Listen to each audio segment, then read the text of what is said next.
আমার এখনো শরীর, আমি এখনো ঠিকভাবে সুস্থ না। এখন যদি ও আমাকে এসে বিয়ে না করে, নিজ স্বেচ্ছায় বিয়ে না করে, তাহলে হয় ও আমাকে বিয়ে করবে, নয়তো যেই কিছু না করতে পারে আমি ওর বাইকে উঠে চলে আসি, বলছে যে ওর কিছু অসুস্থ। এখন এসে দেখি যে ও আমার বোনের সাথে আমার সামনে খারাপ ব্যবহার করতেছে। তারপর আস্তে আস্তে ও আমার সাথে শারীরিক সম্পর্ক করতে থাকে। তারপর এখন ও নাকি আমার বোনও দেখছে, আমার ওই ছোট বোন, 4 বছরের বোন। হ্যাঁ, ভিডিও করছে। ওই ভিডিও, তারপর ভিডিওর সাথে ব্ল্যাকমেল করছে যে তুমি যদি না আসো ভিডিও ভাইরাল করে আমি সুইসাইড করবো। তারপর আমার কিছুই করার ছিল না। তারপর এখন ওই ছেলে কিভাবে পালাই চলে যেতে পারে? পালাই চলে এসে ওর আব্বা মা জিনিসটা জানে? হ্যাঁ, ওর অল ফ্যামিলি জানে, সব ফ্যামিলি জানে। আবার এখন কেন এই সব করতেছে? ও যদি আমার কাছে বিয়ে না করে আমি নিজে সুইসাইড করবো, এখন সুইসাইড করতে গেছি কোনোভাবে বেঁচে আছে। কিন্তু ও যদি আজকে আমাকে বিয়ে না করে, ওর যেই ঘরে নিয়ে আমাকে নিয়ে গেছে সেই ঘরে ও যে আমাকে মেরে ফেলে দেবে। তাছাড়া আমি এই বাসা থেকে যাবো না, কোনোভাবেই দেবো। ওকে এখন আসতে বলেন, যে করে ও এখন আসবে এখানে। ও কেন বলে বেরোছে? ও যদি কিছু নাই করে থাকে তাহলে কেন বলবে আপনার বলেন? দর্শক মণ্ডলী, মানে ও একাধিকবার ভিডিও করছে নাকি যে কাজগুলো আসলে 2-3 বার করছে? এটা কি তুমি নিষেধ করো না যে এগুলা ভিডিও করতেছ? হ্যাঁ করছে, আমার কথা শুনেনি। আসলে এটা কোন জায়গায় নিয়ে যে করতে? কেন বাসার ভিতর? এদের বাসায়? হ্যাঁ। তাহলে সবকিছু মিলে আসলে তুমি এখন কি চাচ্ছ? আমার একটাই চাওয়া, ওর জন্য আমি মানে আপনার মনে করেন আমার কারো কাছে মুখ দেখানোর কায়দা নেই, আমার স্কুল বলেন মানে বাইরে বের হওয়ার কায়দা নেই। এখন ওর জন্য আমি বলেন ওরে আমি বুঝাইছি, তারপর যে মেসেজ দিয়েছিলাম যে সিয়াম দেখো তোমার জন্য আমার এরকম হয়ে গেছে, আমার বাবা মার সামনে আমি যেতে পারতেছি না, তুমি প্লিজ তুমি এভাবে পালাই কেন চলে গেলে? ও বলছে যা হয়েছে সব ভুলে যাও। কি করে বলবো আমি এইগুলো সহ্য করতে না পেরে আমি সুইসাইড করতে পর্যন্ত গেছি। 1 মাস, প্রায় 1-1.5 মাস ধরে। এখন আমি সুইসাইড করতে গেছিলাম, কোনোভাবে বাঁচায় আনছে আমার বাবা মা। এখন যদি ওরা না আসে, আমার এখনো শরীর, আমি এখনো ঠিকভাবে সুস্থ না। এখন যদি ও আমাকে এসে বিয়ে না করে, নিজ স্বেচ্ছায় বিয়ে না করে, তাহলে হয় ও আমাকে বিয়ে করবে, নয়তো যেই ঘরে যে ওই ঘরে আমাকে বিয়ে করবে, যে কোনো একটা করবে। কারণ এই অবস্থায় অন্য কোনো ছেলের কোনো সর্বনাশ করতে পারবো না। বিষয়টা হচ্ছে আমাদের এই পুলিশ লাইন পাড়াটা একটা স্ট্যান্ডার্ড পাড়া, এরা সব ভদ্রলোকের বসবাস। তা দীর্ঘদিন ধরেই আমাদের এই প্রতিবেশীরা জানে যে তাদের সাথে আত্মীয়তা হয়েছে, বিবাহ বন্ধনে বর্ধিত হয়েছে। এইভাবে হচ্ছে তারা যাতায়াত করে এই জায়গা, এটা প্রতিবেশীর কাছ থেকে শোনা। এই হিসেবে আমরা কেউ এগুলো ইয়ে করি না।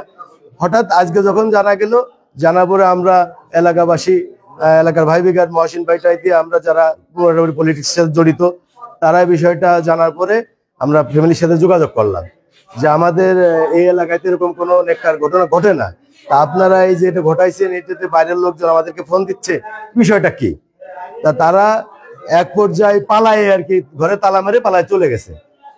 বদরুল সাহেব, ইনি পুলিশের চাকরি করে, হয়তো বা তার ছেলে আপনাদের বাসায় চলে আসছে। আমাদের লজ্জার ব্যাপার, সাংবাদিকরা আসছে বা আপনার এলাকাবাসীরা একটা সিসি করতেছে, আমাদেরও মা বোন আছে, তা আপনারা এটা মীমাংসা করেন যেভাবে দ্রুত।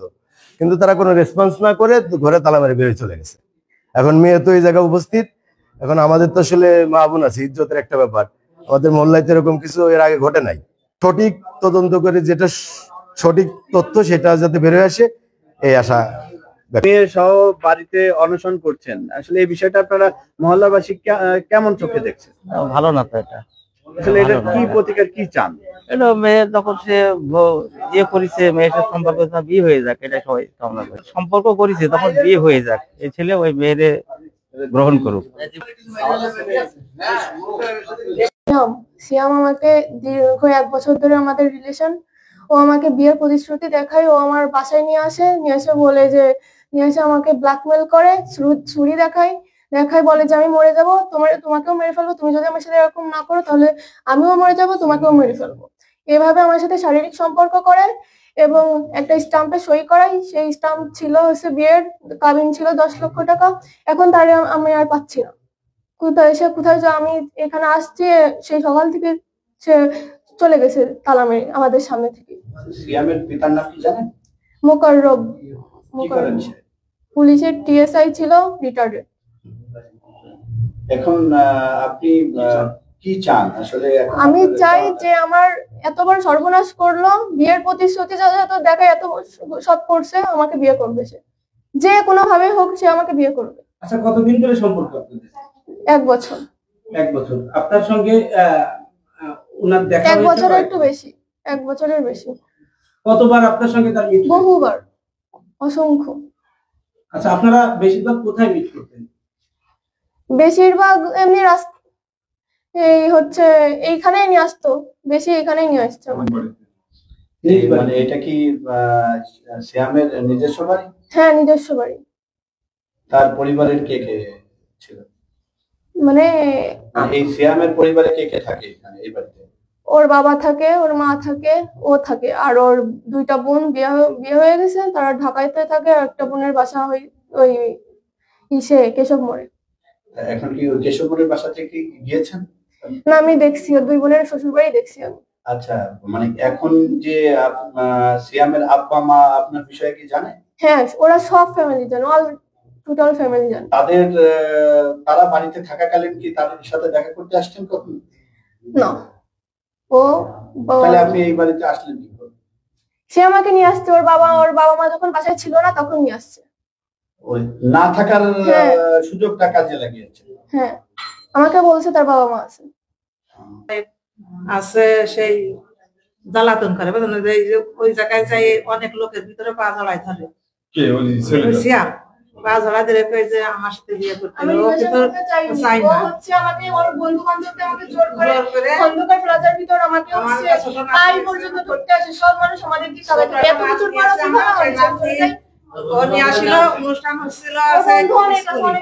এবার পথেতে ধরে নিয়ে আসে আমার সেই নাতনি, ছোট বাচ্চা। আনার পর আবার ও আসবে না, আসার পর এবার আমার নাতনি জোর করে একজন কথা বল। জোর করে আমার নাতনির যে সময় নিয়ে চলে আসে সিয়াম, যে তুমি যদি না যাও তাহলে আমি তোমার এই বোনটারে নিয়ে চলে যাবো বাসায়। এবারও ভয়তে বোনটারে আনা বিলে সাথে সাথে এসে ওদের বাসায় এসে তো এই সময় আমার সেই এখন বোনটা আপনারা পরিবারের সবাই এখানে অনশন করছেন, এখন আপনাদের মূল এখন তো তার আপনার নাতনি বললো, এখন আপনাদের কি চাও? আমাদের চাই যে আমার ধরেন নাতনি যে অবস্থায় আছে এখন তার কোনো সংসার করার ভিতরে নেই। এখন আমার নাতনির যে কোনো কায়দায় আপনারা এই জায়গায় তার সংসার করার যাতে আপনাদের আসার দরকার ছিল না?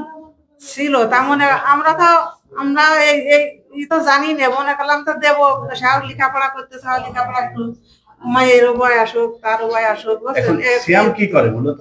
পড়াশোনা করে। এখন সিয়াম কি আপনাদের সাথে কি কথা হয়েছে সিয়ামের হ্যাঁ, সাথে? শ্যামের সাথে একদিন কথা আমি বলেছি যে ধরেন আমার নাতনি পড়াশোনা করে, ছোট মেয়ে, আমার জামাই আছে রাগী মানুষ, দেবে না একটা, ধরো মেয়েটা এখন লেখাপড়া শেষ করে, ছোট মেয়ে। তারপরে শ্যামের আমি বুঝাই বললাম যে ধরো তুমি লেখাপড়া করো, আমার নাতনি লেখাপড়া করো, পরে যে সময় হয় সে সময় দেখা যাবে, সে সময় সুযোগ মিলে তোমার মা বাবার সাথে লাভ করে, সে সময় আমরা আমার জামাইতে সে সময় সবাই মিলতাল করে সে সময় আমরা অনুষ্ঠান করে দেবো, এভাবে তোমরা পড়াশোনা করো। থানায় কি অবগত করেছেন? না, পুলিশ কালকে থানায় গেছিল। থানায় গিয়েছিলেন আসলে আমরা কি আপনি গেছিলেন? আমি না না, আপনারা আমার জামাই গেছিল, আরো অনেক লোক গেছিল। তো সাকল্য, তাহলে আপনি কি এখন এই দরজা দেখলাম যে বন্ধ, তালা মারা, এখন আপনি কি করবেন? অনশনে আসলে কি করবেন এখন? কি আপনি না আসা পর্যন্ত কি এখানে অনশন করবেন? যতক্ষণ না আমাকে বিয়ে করবে ততক্ষণ আমি এখানেই থাকবো, কারণ একটা ছেলে আমার সাথে এরকম শারীরিক সম্পর্ক কি করে চলে যেতে পারে? ও আমার জীবন শেষ করে এখন আমার কারোর সামনে মুখ দেখানোর কায়দা নেই, আমার ফ্যামিলি আত্মীয় স্বজন কারোর সামনে মুখ দেখানোর কায়দা নেই। ভিডিও করছেন? হ্যাঁ, ভিডিও করছে, গোপন কোনো ভিডিও করেছে? হ্যাঁ, ভিডিও করে আমাকে ব্ল্যাকমেল করে প্রতিদিন নিয়ে আসা হতো। কি বলতো? মানে বলতো যে তুমি যদি আমার জীবনে না থাকো, আমি অনেকবার বলছি যে সিয়াম দেখো তোমার ফ্যামিলি আমার সম্পর্ক মানবে না, তুমি ছেড়ে দাও। ও ছাড়িনি, ও জানতো যে ফ্যামিলি কোনোদিন মানবে না, তাও ও ছাড়িনি। তারপরে ভিডিও নিয়ে দেখা বলে যে তুমি যদি না আসো তো ওই ঘুমের ওষুধ খাইতো, খেয়ে বলতো যে আমি এরকম